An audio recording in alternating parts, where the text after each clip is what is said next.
When the time is right, I, the Lord, will make it happen. To my answered prayer, my human diary, and my partner sila. Naiyak na ako!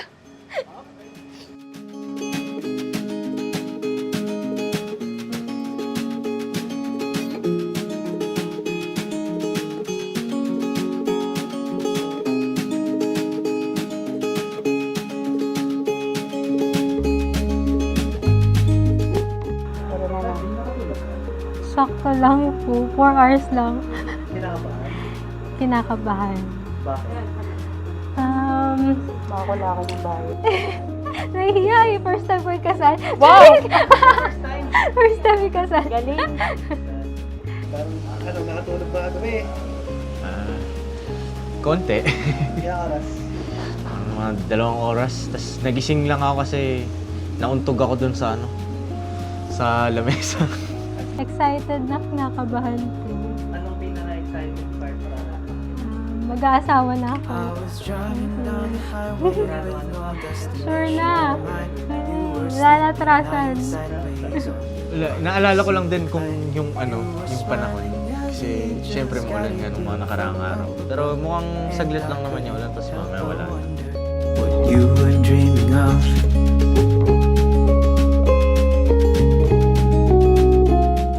Si Dave, yung tsura ni Dave. Naiiyak siya. Gusto ko umiyak siya eh. Bakit di ba may kasabihan sila dyan dapat siya?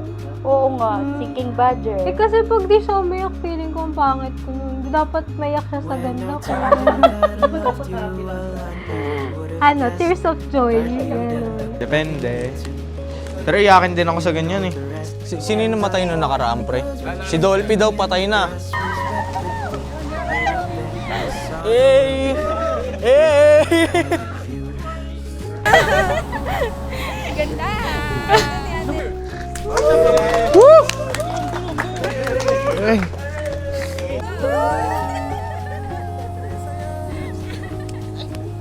Party, party!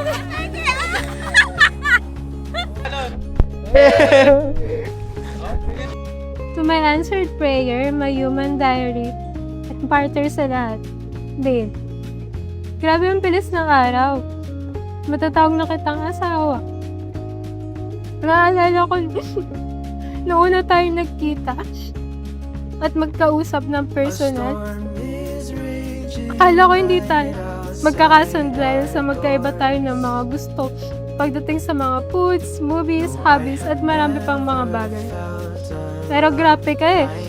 Nakuha mo ko sa humor at pagiging chismoso mo.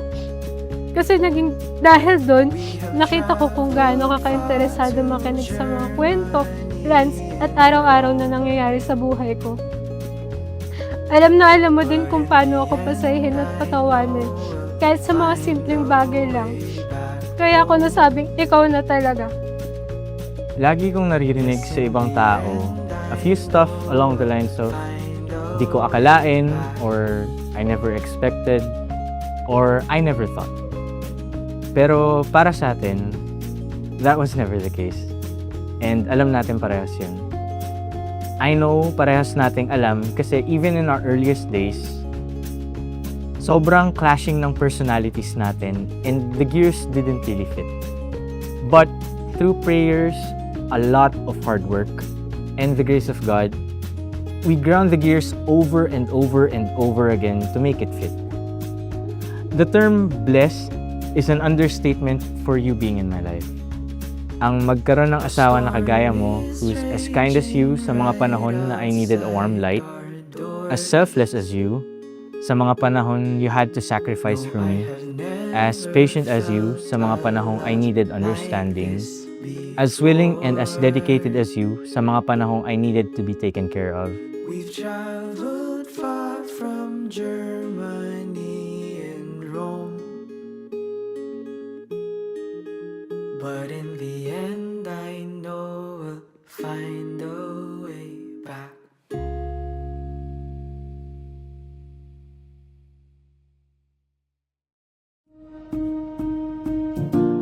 We are here, gathered together in the presence of God and in the joyful company of one another, to celebrate and to witness a sacred and joyful occasion, none other than the union of Josh and Lovely in this holy matrimony.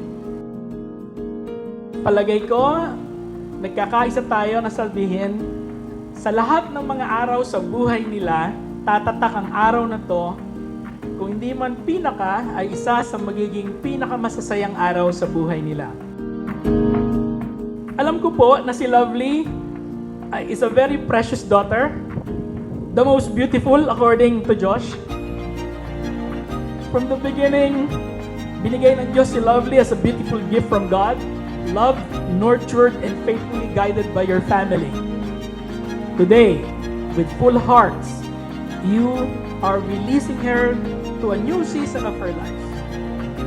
To begin a family she can call her own. And begin a love relationship under the covenant of God sa kanyang pinakamamahal. Sa dami ng mga nakapaligid, itinangi ni Josh si Lovely. Si Lovely, itinangi si Josh. It comes with a sacred responsibility to love her as you would love yourself, and even beyond, to lead with humility and grace and to cherish her all the days of your life.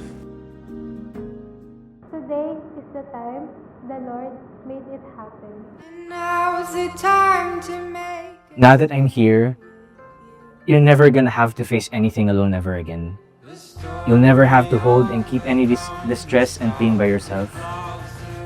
Allow me to suffer with you during the darkest days. Allow me to help you na magbuhat ng malalaki at maliliit na dinadala mo.